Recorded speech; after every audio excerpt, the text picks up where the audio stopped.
حضرت امیر محمد اکرم آوان مد ذلہ العالی دارالعرفان منارہ ضلع چکوال میں سال سال سے قرآن و حدیث کے اوپر خطابات کر رہے ہیں اور سلسلہ نقشبندیہ اویسیہ کے مطابق لوگوں کو ذکر الہی کی تربیت دے رہے ہیں۔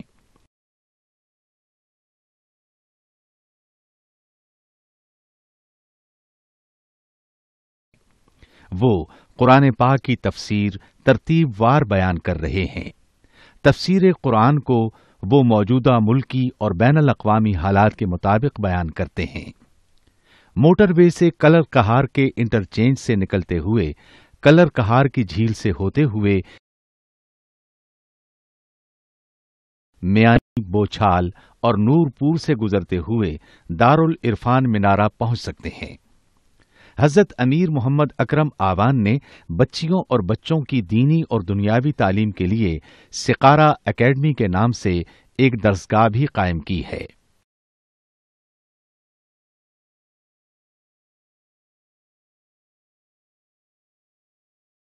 جس کا افتتاح ملک پاکستان کے صدر جنرل محمد ضیاء الحق نے اپنے دست مبارک سے کیا تھا۔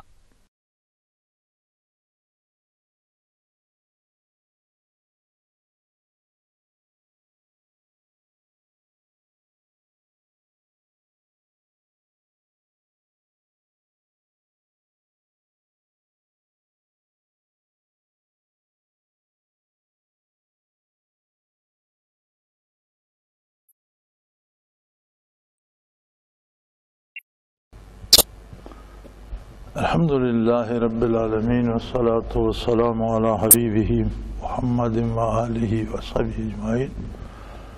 أعوذ بالله من الشيطان الرجيم، بسم الله الرحمن الرحيم۔ كتب عليكم إذا حضر أحدكم الموت إن ترك خيرا الوصية للوالدين والأقربين بالمعروف حقا على المتقين، فمن بدله بعد ما سمعه فإنما اسمه على الذين يبدلونه إن الله سميع عليم۔ فمن خاف من موص جنفا أو إثما فأصلح بينهم فلا إثم عليه إن الله غفور رحيم۔ اللهم سبحانك لا علم لنا إلا ما علمتنا إنك أنت العليم الحكيم۔ مولا یا صلی وسلم دائما ابدا علی حبیبک من زانت بہ السرور۔ شروع میں جب آیات وراثت نازل نہیں ہوئی تھیں تو یہ آیہ کریمہ نازل ہوئی تھی۔ قرآن کریم کے احکام میں ناسخ و منسوخ احکام موجود ہیں، اور جو احکام منسوخ کیے گئے ان کے بھی دو طرح سے پائے جاتے ہیں۔ ایک تو وہ ہیں کہ حکم منسوخ کر دیا گیا لیکن تلاوت آیت باقی ہے، اور کچھ احکام ایسے ہیں کہ آیات کی تلاوت منسوخ کر دی گئی لیکن حکم باقی رکھا۔ تو یہ آیہ کریمہ ان آیات میں سے ہے جن کا حکم منسوخ ہو گیا لیکن آیت باقی ہے۔ حکم یہ تھا کہ تم پر فرض کیا گیا ہے جب کسی کی موت کا وقت آئے تو اگر اس کے پاس وراثت ہو یا مال ہو تو وصیت کرے، والدین کے لیے، رشتہ داروں کے لیے معروف طریقے سے، جائز طریقے سے کچھ حصہ والدین کو دے، اولاد کو دے، بھائیوں کو، رشتہ داروں کو، جس جس درجے میں رشتہ داری ہے اتنا اتنا حصہ انہیں تقسیم کر کے دے اور اس کی وصیت کر دے۔ حقاً علی المتقین، اللہ کے بندوں کے لیے یہ ضروری ہے۔ پھر اگر اس کے بعد، اس کی وفات کے بعد کوئی اسے تبدیل کرتا ہے، فمن بدلہ بعد ما سمعہ، اگر کوئی اسے سننے سمجھنے کے بعد اس میں تبدیلی کرتا ہے، فإنما اسمہ علی الذین یبدلونہ، تو تو اس گناہ کے ذمہ دار وہ لوگ ہوں گے جو اس میں تبدیلی کریں گے۔ ان اللہ سمیع علیم، اللہ سننے والا بھی ہے اور جاننے والا بھی ہے۔ جو کچھ مرنے والے نے کہا وہ اللہ اسے سنتا بھی ہے، جانتا بھی ہے، اور جو کچھ بعد والے کر رہے ہیں وہ بھی اس کے علم میں ہے، وہ جانتا ہے، وہ دیکھ رہا ہے، سن رہا ہے۔ ہاں اگر وصیت کرنے والے سے کسی کو یہ ڈر ہو کہ اس نے جو وصیت کی ہے وہ اس میں غلطی ہے یا اس نے طرفداری سے کام لیا ہے اور یہ تو گناہ ہوگا، جرم کا ارتکاب ہوگا، فاصلح بینہم، تو وہ ان وارثوں میں اس کی اصلاح کر دے، تو وہ تبدیلی جو ہے وہ جائز ہے۔ فلا اثم علیہ، اس پر کوئی گناہ نہیں ہوگا۔ ان اللہ غفور الرحیم، کہ اللہ بخشنے والا ہے، رحم کرنے والا ہے۔ تو یہ آیت موجود تھی جب وراثت کا حکم نہیں آیا۔ جب وراثت کا حکم نازل ہو گیا تو جس میں حصے مقرر کر دیے گئے کہ اگر کوئی مرتا ہے تو اس کے والدین کا حصہ کتنا ہوگا، اولاد کا کتنا ہوگا، اور دوسرے رشتہ داروں کا، بہن بھائیوں کا کتنا ہوگا، تو وہ جب اللہ نے مقرر کر دیے تو پھر اس کا حکم ختم ہو گیا، منسوخ ہو گیا۔ لیکن آیت باقی رکھی گئی۔ آیات کی تلاوت کی اپنی برکت ہے، کلام الہی ہے، اور ہر لفظ کی اپنی کیفیات ہیں، اور اس میں اپنی طرح کی رحمتیں اور بخششیں ہیں۔ اس لیے اللہ کریم نے اس کی تلاوت باقی رکھی اور حکم منسوخ کر دیا گیا۔ اب دوسری جگہ وراثت کا حکم موجود ہے کہ کون سے رشتہ دار کو مرنے والے کی جائیداد سے یا مال سے کتنا حصہ ملے گا۔ یا ایھا الذین آمنوا کتب علیکم الصیام کما کتب علی الذین من قبلکم لعلکم تتقون، اے ایمان والو تم پر رمضان فرض کیا گیا جس طرح تم سے پہلے لوگوں پر فرض کیا گیا تھا۔ یعنی روزہ ایک ایسی عبادت ہے کہ جو تمام امتوں میں فرض کی گئی۔ اب یہ الگ بات ہے کہ احکام مختلف تھے، کس امت میں کتنے روزے ہیں، 10 ہیں، 20 ہیں، 30 ہیں، یا کن دنوں کے روزے ہیں، یا کیسا روزہ ہے۔ تو پہلی امتوں میں افطار کے بعد جب تک لوگ جاگتے رہتے، کھاتے پیتے رہتے، اور جب کوئی سو جاتا تو اس کا روزہ شروع ہو جاتا، اور پھر افطار تک اسے روزہ رکھنا ہوتا۔ بلکہ یہ طریقہ کار ابتدائے اسلام میں بھی آیا۔ تو ایک دفعہ ایک صحابی کام سے آئے، سارا دن مزدوری کی، تھکے ہارے تھے، روزہ افطار کیا، ان کی اہلیہ کھانا بنانے میں لگ گئیں اور وہ لیٹے اور سو گئے۔ تو سو جانے سے تو روزہ اگلا شروع ہو جاتا تھا۔ چنانچہ دوسرے دن وہ بھوک پیاس سے نڈھال ہو گئے، بے ہوش ہو گئے۔ تو اللہ کریم نے مسلمانوں کے لیے آسانی فرما دی کہ دوسرا حکم نازل فرما دیا، کلوا واشربوا حتی یتبین لکم الخیط الابیض من الخیط الاسود من الفجر۔ اس امت پر اللہ نے یہ احسان فرمایا کہ کھاؤ پیو جب تک سفیدی اور سیاہی طلوع فجر کی الگ الگ نظر نہ آنے لگے۔ جب فجر طلوع ہو جائے تب تک خواہ کوئی سو جائے اٹھ کے پھر کھا لے۔ تو کھاؤ کلوا واشربوا حتی یتبین لکم الخیط الابیض من الخیط الاسود من الفجر۔ جب فجر طلوع ہوتی ہے تو اندھیرا اٹھنے لگتا ہے اور نیچے سے سفیدی آنے لگتی ہے۔ تو جب وہ سفیدی کا خط واضح ہو جائے تو روزہ شروع ہو جائے گا۔ ثم اتموا الصیام الی اللیل، پھر روزے کو رات تک پورا کرو۔ تو عموماً روزہ رکھنے میں تو لوگ احتیاط کرتے ہیں، افطاری میں احتیاط نہیں کرتے۔ قمری مہینوں میں غروب آفتاب سے پچھلا دن جب ختم ہوتا ہے، رات شروع ہوتی ہے تو رات اگلی تاریخ کی ہوتی ہے۔ جیسے رمضان کا چاند دیکھ کر آپ تراویح پڑھتے ہیں، حالانکہ اس دن تو آپ نے روزہ نہیں رکھا ہوتا، لیکن وہ دن شعبان کا تھا، دن ختم ہوا، چاند نظر آیا تو رمضان شروع ہو گیا، رات رمضان شریف کی۔ اسی طرح شوال کا چاند نظر آتا ہے تو آپ تراویح نہیں پڑھتے، صبح عید کرتے ہیں، حالانکہ سارا دن روزہ تھا، رات کو کوئی تراویح نہیں پڑھتا۔ کیوں نہیں پڑھتے؟ اس لیے کہ رمضان مغرب کے ساتھ، سورج ڈوبنے کے ساتھ ختم ہو گیا۔ مغرب کی اذان اگلے دن کی پہلی اذان ہے، اور مغرب کی نماز اگلی تاریخ کی پہلی نماز ہے، اور وہ تاریخ چونکہ شوال کی ہے اس میں تو تراویح نہیں ہے۔ تو عموماً افطار میں لوگ تاخیر کرتے ہیں، دیر کرتے رہتے ہیں کہ جی اچھی طرح اندھیرا ہو جائے تو پھر تو رات شروع ہو گئی۔ اور روزے کا حکم ہے کہ ثم اتموا الصیام الی اللیل، روزے کو رات تک پورا کرو، رات میں داخل نہیں کرنا۔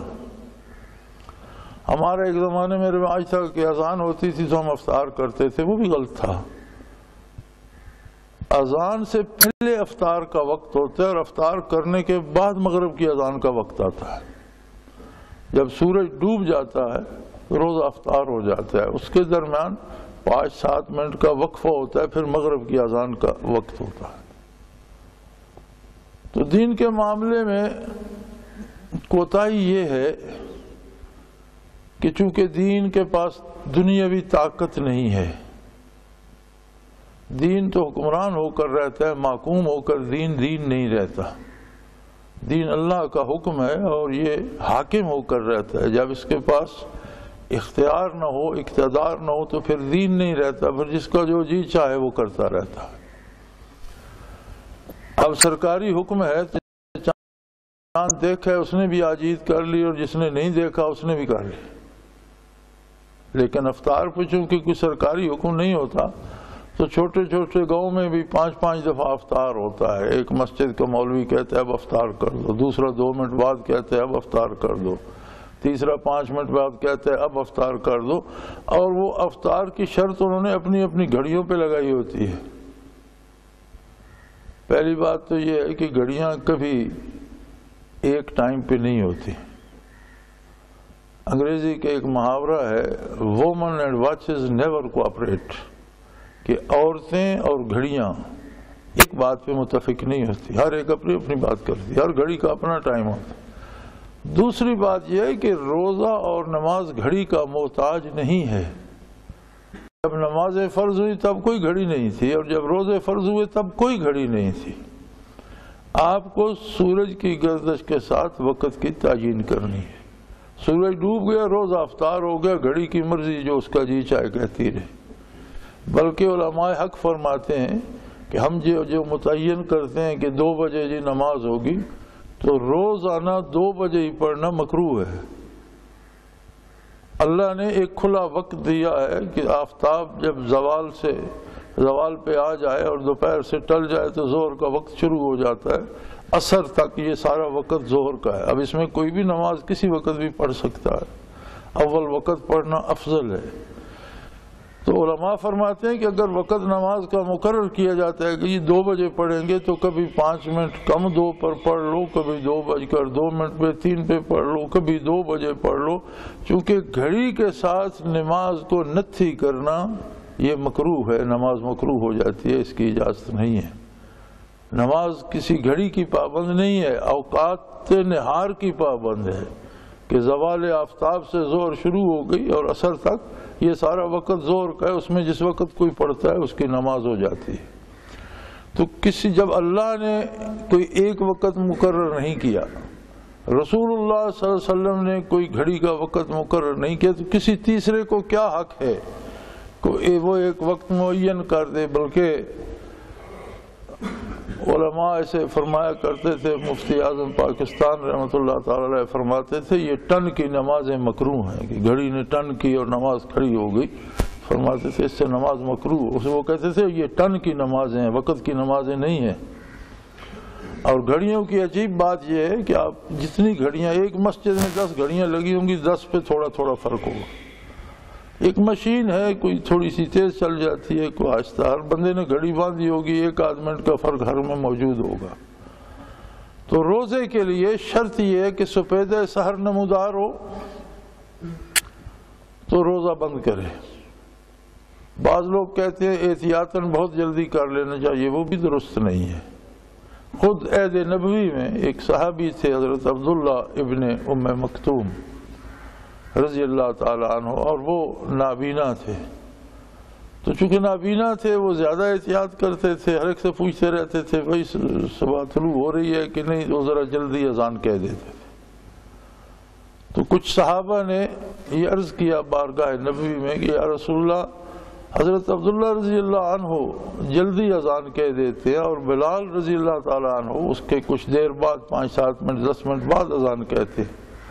آپ نے فرمایا ابن مکتوم نابینا ہے، اس کی اذان پہ روزہ بند نہ کرو، جب بلال اذان کہے تب روزہ بند کیا کرو، وقت ہو جائے تو روزہ بند کرو، وقت سے پہلے بند کرنا یہ درست نہیں ہے۔ ہاں اتفاقاً ایک آدمی پہلے کھا پی چکا پھر اس نے کچھ نہیں کھا، یہ اور بات ہے، لیکن اہتمام سے بند کر دینا اور روزہ نہ کر دینا یہ درست نہیں ہے۔ جب تک طلوع سحر نہ ہو، جب تک سپید سحر نمودار نہ ہو، تاریکی اور سفیدی میں خط فاصل نظر نہ آ جائے، تب تک روزہ رکھنے کا وقت ہے اور تب تک سحری کا وقت ہے، اور سحری کھانا سنت ہے بجائے خود افضل ہے۔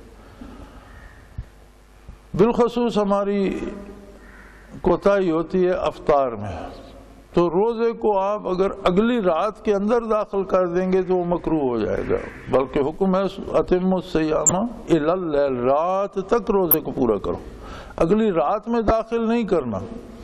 تو مغرب کی اذان اگلے دن کی پہلی اذان ہے۔ اسلام میں دن شام سے شروع ہوتا ہے اور پھر شام پر ختم ہوتا ہے، جس طرح یہ شمسی تاریخیں جو ہیں یہ رات 12 بجے بدلتی ہیں، اس طرح اسلامی تاریخیں جو ہیں یہ سورج ڈوبنے کے ساتھ تبدیل ہو جاتی ہیں۔ تو پہلی امتوں پر بھی روزے فرض کیے گئے، 40 دن کے بھی روزے تھے۔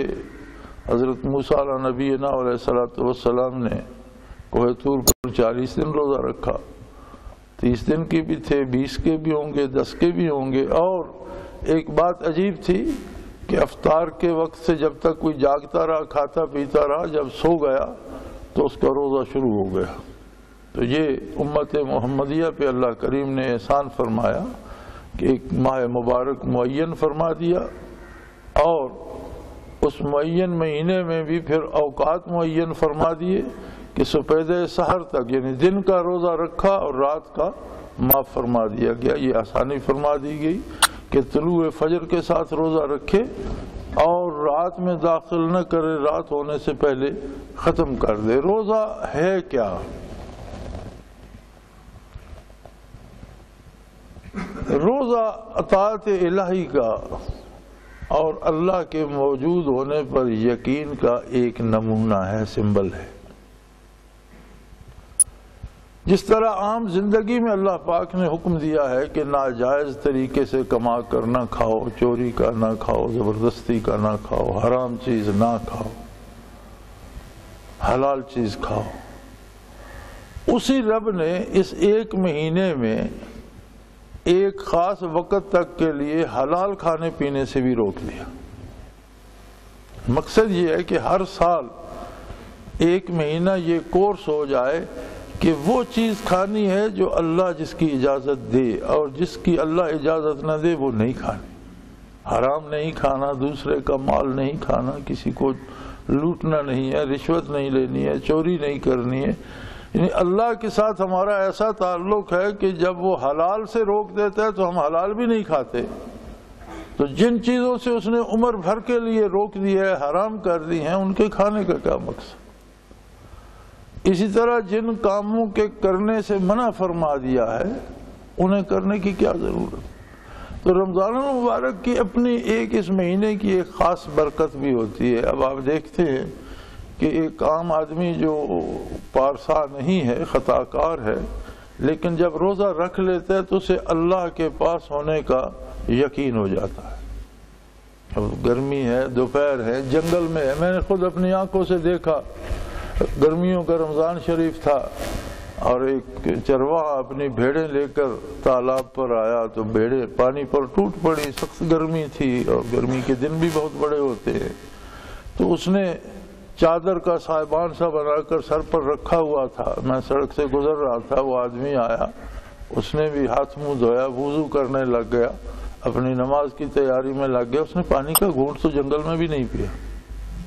کیوں نہیں پیا؟ اسے احساس ہے کہ میرا اللہ میرے ساتھ ہے, وہ دیکھ رہا, اور تو کوئی وہاں دیکھنے والا نہیں. ہم گھروں میں ہوتے ہیں, سخت گرمی ہوتی ہے, اندر لیٹے ہوتے ہیں, کوئی بندہ دیکھنے والا نہیں ہوتا, پانی ٹھنڈا فریج میں پڑا ہوتا ہے, گھڑے میں پڑا ہوتا ہے, کوئی بندہ ایک قطرہ پانی نہیں پیتا, پیاس برداشت کرتا ہے. کیوں؟ اسے یہ احساس ہوتا ہے رمضان شریف کی برکت سے کہ میرا اللہ دیکھ رہا ہے, میرے پاس میرا اللہ ہے اور میرا اللہ میری ہر حرکت. تو روزے کا مقصد یہ ہے کہ باقی زندگی میں بھی, باقی 11 مہینے بھی ہم اپنے اللہ کو اپنے ساتھ رکھیں. ایک مہینے کی تربیت کا حاصل یہ ہے کہ رمضان المبارک گزر جائے تو ہم اپنے اللہ کو اپنے ساتھ رکھیں. پھر رمضان شریف کی برکات میں یہ ہے کہ تمام چھوٹے بڑے شیاطین قید کر دیے جاتے. لیکن یاد رکھیں, ابلیس قید ہوتا ہے, ابلیس کی اولاد قید ہوتی ہے. جو انسان شیطان بن جاتے ہیں وہ قید نہیں ہوتے. جو جن شیطان بن جاتے ہیں شیطان کی پیروی کرتے کرتے وہ قید نہیں ہوتے. اس لیے آپ نے دیکھا کہ رمضان المبارک میں جرائم میں, قتل و غارت گری میں, ظلم میں کوئی فرق نہیں پڑتا. ہم سارا سال تو ہر جرم ابلیس کے ذمہ لگاتے رہتے ہیں کہ مجھے شیطان نے بہکا دیا. اب رمضان المبارک کا چاند طلوع ہونے کے ساتھ شیطان تو قید ہو گئے, اور شوال کا چاند آنے تک 1 مہینہ وہ قید ہے. تو یہ جو قتل و غارت گری رمضان المبارک میں ہو رہی ہے, یہ ابھی میں اگلے دن خبر پڑھ رہا تھا, یہ جھاٹلے کا بچہ جو قتل کیا گیا, پھر اس کے ٹکڑے بنائے گئے, پھر سر الگ ہے, بازو الگ ہے, دھڑ الگ ہے, ٹانگیں الگ ہے, جی ہم دور پھینکنے جائیں گے.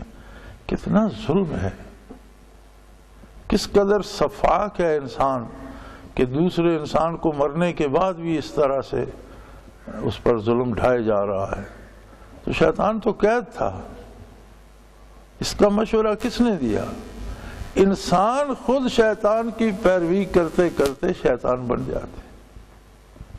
اور نبی کریم صلی اللہ علیہ وسلم کا ارشاد ہے کہ انسانوں سے جو شیطان بن جاتے ہیں یہ اس شیطان سے زیادہ خطرناک ہیں جو جنوں میں سے, اس لیے کہ وہ صرف آپ کے دل میں خیال ڈال سکتا ہے. آپ تعوذ پڑھیں, اللہ اللہ کریں, ذکر کریں, اللہ کو یاد کریں تو خیال رفع ہو سکتا ہے. لیکن یہ آپ کے سامنے کام کرتے بھی ہیں اور آپ کو ہاتھ سے پکڑ کر لے جاتے ہیں کہ ایسا کرو.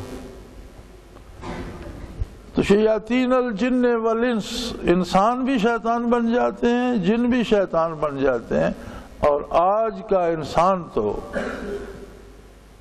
اللہ ماشاء اللہ جنہیں اللہ نے اپنی یاد کی توفیق دی ہے اور جو اللہ اور اللہ کے رسول کی اطاعت کرتے ہیں وہ بہت تھوڑے رہ گئے ہیں. اور اکثریت نسل انسانی نے شیطان کا روپ دھار لیا ہے. نہ کسی کی عزت محفوظ ہے, نہ کسی کی آبرو محفوظ ہے, نہ کسی کی جان محفوظ ہے, نہ مال محفوظ ہے, نہ آبرو محفوظ ہے. اور دنیا میں بے شمار حکومتیں ہیں, فوجیں ہیں, ریاستیں ہیں, عدالتیں بنی ہوئی ہیں, محکمے بنے ہوئے ہیں, انتظامیہ ہے, عدلیہ ہے, بڑی بڑی طاقتور حکومتیں ہیں. لیکن ہر حکومت میں ظلم بڑھتا جا رہا, انصاف کسی کو نہیں ملتا. اس کی وجہ یہی ہے کہ انسانوں نے شیطان کا روپ دھار لیا, انسان شیطان بن گئے. اور اس کا علاج کہ انسان شیطان نہ بنے اللہ کریم نے رمضان المبارک تجویز فرمایا. اس مہینے میں شیاطین قید کر دیے جاتے ہیں, عبادات کا اجر کئی گنا بڑھا دیا جاتا ہے, اور رحمت الہی کے دروازے کھول دیے جاتے ہیں کہ ہے کوئی مانگنے والا جسے بخشا جائے. تو جسے اس ماہ مبارک کا روزہ نصیب ہو جائے یا قیام نصیب ہو جائے تو ایک روزہ یا ایک قیام زندگی بھر کے گناہوں کو معاف کرا دیتا. لیکن یہ یاد رکھیے, جب گناہ معاف ہوتے ہیں تو ہمارے پاس کیا دلیل ہے کہ میرے گناہ معاف ہو گئے؟ اس کی مثال ایسی ہے جیسے کسی کو گہرا زخم لگا اور پھر وہ بھر جائے، تو زخم بھر بھی جائے تو جگہ زیادہ حساس ہو جاتی ہے، آپ وہاں انگلی رکھیں تو وہ محسوس کرتا ہے، درد ہوتا ہے۔ گناہ معاف ہو جائیں تو پھر گناہ کرنے سے ڈر لگتا ہے۔ گناہ کے معاف ہونے کی دلیل یہ ہے کہ اللہ کریم گناہ معاف فرما دے تو پھر گناہ کرنے سے بندے کو ڈر لگتا ہے۔ اور رمضان المبارک اتنا مبارک مہینہ ہے کہ کوئی کتنا گناہ گار بھی ہو، خلوص نیت سے توبہ کرے، ایک روزہ رکھے تو سارے گناہ معاف کرانے کے لیے کافی ہے، ایک رات کا قیام زندگی بھر کے گناہ معاف کرانے کے لیے کافی ہے۔ لیکن شاید ہم کیسے عجیب لوگ ہیں کہ 30 روزے رکھ کر، مہینہ بھر روزے رکھ کر، مہینہ بھر راتوں کو قیام کر کے رمضان گزرنے کے بعد ہم ویسے کے ویسے ہوتے ہیں، کوئی فرق نہیں پڑتا۔ چور چوری سے باز نہیں آتا، جھوٹا جھوٹ بولنے سے باز نہیں آتا، لڑائی لڑنے والا لڑنے سے باز نہیں آتا۔ تو یہ بہت بڑی بد نصیبی ہے۔ رمضان کے بعد اپنا جائزہ لینا چاہیے۔ نبی کریم صلی اللہ علیہ وسلم نے فرمایا من صام رمضانا ایمانا و احتسابا، جس نے رمضان کا روزہ ایمان کے ساتھ کہ اللہ میرے پاس موجود ہے، کتنی عجیب ایک قوت روزہ پیدا کر دیتا ہے کہ تنہائی میں بھی، رات کی تاریکی میں بھی، اندھیرے کمرے میں بھی بندے کو احساس ہوتا ہے کہ میرا اللہ میرے پاس موجود ہے۔ وہ پانی کا گھونٹ نہیں پیتا کہ اللہ کی اجازت نہیں ہے۔ پھر وہ بندہ چوری کیسے کرتا ہے، برائی کیسے کرتا ہے، قتل کیسے کرتا ہے؟ وہ بات بھول جاتا ہے نا کہ میرے پاس میرا اللہ موجود ہے یا اللہ دیکھ رہا۔ تو یہ محض ایک مشقت نہیں ڈالی گئی کہ دن بھر لوگ بھوکے رہیں اور پھر کھائیں پیئیں، بلکہ روزی بچائی نہیں گئی۔ دیکھا یہ گیا ہے کہ رمضان شریف میں غیر رمضان کے ہر خرچ کا خرچ بڑھ جاتا ہے۔ عام دنوں میں لوگ اتنا خرچ نہیں کرتے جتنا سحری و افطاری پہ کرتے ہیں، کھا تو ہم زیادہ جاتے ہیں، روزی بچتی تو نہیں ہے۔ ہوتا یہ ہے کہ حضور حق نصیب ہوتا ہے کہ میرا اللہ میرے ساتھ ہے، میرے پاس موجود ہے، اور ایک لمحے کا حضور حق زندگی بھر کے گناہ معاف کرا جاتا ہے۔ اور جن کے معاف ہوتے ہیں انہیں ایک احساس عطا ہو جاتا ہے کہ انہیں پھر گناہ کرنے سے ڈر لگتا ہے، اللہ کی اطاعت میں آ جاتے ہیں۔ اور اس کا مقصد بھی یہ ہے لعلکم تتقون، تاکہ تم پرہیزگار بن جاؤ، تم نیک بن جاؤ، تمہیں اللہ کے قرب کا احساس ہو جائے۔ روزہ رکھنے کا مقصد بھی یہ ہے۔ اسی طرح زبان کا روزہ ہے کہ جھوٹ نہ بولے، بلکہ حضور اکرم صلی اللہ علیہ وسلم نے فرمایا کہ اگر تم روزے سے ہو اور کوئی تمہیں گالی دیتا ہے تو جواب میں گالی نہ دو، اسے کہو بھئی میں روزے سے ہوں، تم نے تو گالی دے لی لیکن میرا روزہ ہے، میں زبان کو آلودہ نہیں کرنا چاہتا۔ بری بات نہ کہو، برا سوچو نہیں، برائی کا ارتکاب نہ کرو، اور کم از کم اس ایک مہینے کی جو ایکسرسائز ہے اسے 11 مہینے تو چلاؤ، پھر رمضان المبارک نصیب ہو جائے گا۔ تو یہ مہینہ صرف روزوں کا نہیں، حقیقتاً یہ تبدیلی کا مہینہ ہے۔ یہ ایک بھٹی ہے جس میں جیسے سونے کو ڈالا جاتا ہے تو اس سے سارا کھوٹ نکل جاتا ہے اور وہ صاف ستھرا ہو جاتا ہے۔ بندہ مومن کے لیے یہ 30 دن، یہ ایک مہینہ ایک بھٹی ہے جس میں سے وہ کندن بن کے نکلتا ہے، اور اللہ کریم اس پہ استقامت دیں اور آئندہ نیکی کی توفیق پہ قائم رکھیں تو وہ اب بندہ اپنے روزے کے مقصد کو پا جاتا ہے۔ وآخر دعوانا ان الحمدللہ رب العالمین۔